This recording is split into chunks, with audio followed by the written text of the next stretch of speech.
Jai Sairam. Welcome back to my channel. இன்னைக்கு இந்த வீடியோல அக்ஷதை அதோட மகிமைய பத்தி தான் நான் ஷேர் பண்ண போறேன். நாம் அன்றாட பூஜைகளின் போது பயன்படுத்துகின்ற மங்கள பொருளான அட்சதைய பற்றியும் அதனோட மகத்துவத்தை பற்றியும் இந்த வீடியோல நாம தெரிஞ்சுக்கலாம். என்னோட வீடியோ பார்க்கறதுக்கு முன்னாடி என்னோட சேனலுக்கு தொடர்ந்து சப்போர்ட் பண்ணுங்க, லைக் பண்ணுங்க, ஷேர் பண்ணுங்க, கமெண்ட் பண்ணுங்க, மறக்காம சப்ஸ்கிரைப் பண்ணுங்க. ப்ளீஸ் பெல் ஐக்கான கிளிக் பண்ணுங்க.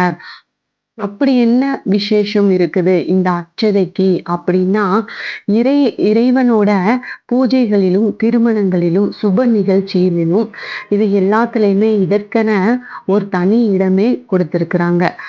இதோட தாத்பரியம், அதாவது அர்த்தம் என்ன அப்படின்னா, அது என்ன அப்படின்னு பார்ப்போம். அச்சதம் அப்படின்ற வார்த்தைக்கு குத்துவது அல்லது இடிப்பது அப்படின்னு சொல்லுவாங்க. அச்சதம் அப்படின்னா இடிக்கப்படாதது அப்படின்னு பொருள். உலக்கையால இடிக்கப்படாத முனை முறியாத அரிசி அச்சதை அப்படின்னு சொல்றோம். முனை முறிந்த அரிசியை கொண்டு அச்சதை தயாரிப்பது உசிதமல்ல. இப்படிதான் பெரியவங்க சொல்வாங்க.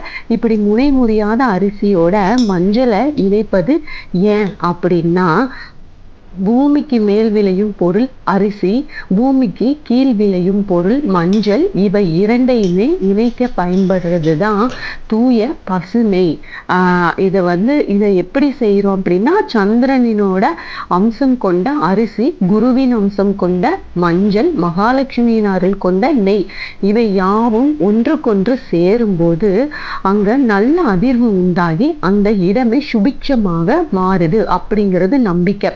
வெள்ளை அரிசியோடு மஞ்சள் நிறம் சேர்ந்து நெய்யின் மினுமினுப்போடு விளங்கும் இந்த அட்சதை பெரியோர்களின் ஆசிகளை சுமந்து வரும் வாகனமாகவே உணரப்படுது. தெய்வ சக்தியாகவும் ஆன்றோர்கள் குறிப்பிடுகிறார்கள். இப்படி உடல் ஆன்மா தெய்வ சக்தியோடு இணைந்து வாழ்த்துகிறோம் என்ற பொருளிலே தான் அட்சதை தூவப்படுது அப்படின்னு சொல்வாங்க. திருமணங்கள்ல மணமக்களை வாழ்த்துவதற்கு மலர்களை விட அட்சதைய முக்கியத்துவம் ஏன் வழங்கப்படுது அப்படின்னா, சற்று யோசிச்சு பார்த்தா பூமிக்கு மேலையும் பூமிக்கு கீழையும் விளைகின்ற அரிசியையும் மஞ்சளையும் போன்றே மணமக்கள் இருவரும் இருப்பாங்களாம். வெவ்வேறு குணநலன்கள் கொண்டவர்கள், அதாவது ஒருமித்து வாழ வைப்பவர்கள். அரிசியும் மஞ்சளும் மக்களை இணைக்கும் பசு நெய்யாக பாசமிடு உற்றார் உறவினர்கள் தான் இருக்கிறாங்க. இதுதான் இதோட தத்துவம். ஆகவே உற்றார் உறவினர்கள், பெரியோர்கள், நண்பர்கள் என அனைவரும் மணமக்களை வாழ்த்தும் போது மணமேடைக்கு அருகே வந்து ஒருவர் பின் ஒருவராக மணமக்கள் சிரசில் அட்சதை தூவி வாழ்த்துவதுதான் சாஸ்திர ரீதியாக சிறந்தது அப்படின்னு பெரியவங்க சொல்வாங்க. திருமண கூடங்களில் எங்கோ இருந்து கொண்டு வீசி எறிவதை நாம பார்க்கிறோம். அது நாம அப்படி செய்யக்கூடாதான். அட்சதையை போல முழுமையாக எல்லா நிகழ்வுகளும் திருமணம் கண்டவர்களின் வாழ்விலும் நடைபெற வேண்டும் என்பதே அந்த அட்சதையோட குறியீடு. இப்படிப்பட்ட அட்சதைய இறைவன் திருவடிகளில் வைத்து வணங்கிய பின்னர் மணமக்களை ஆசீர்வதித்து அவர்கள் சிரசில் தூவுவதுதான் அவர்களுக்கு நன்மையான பலன்களை கொடுக்குமா.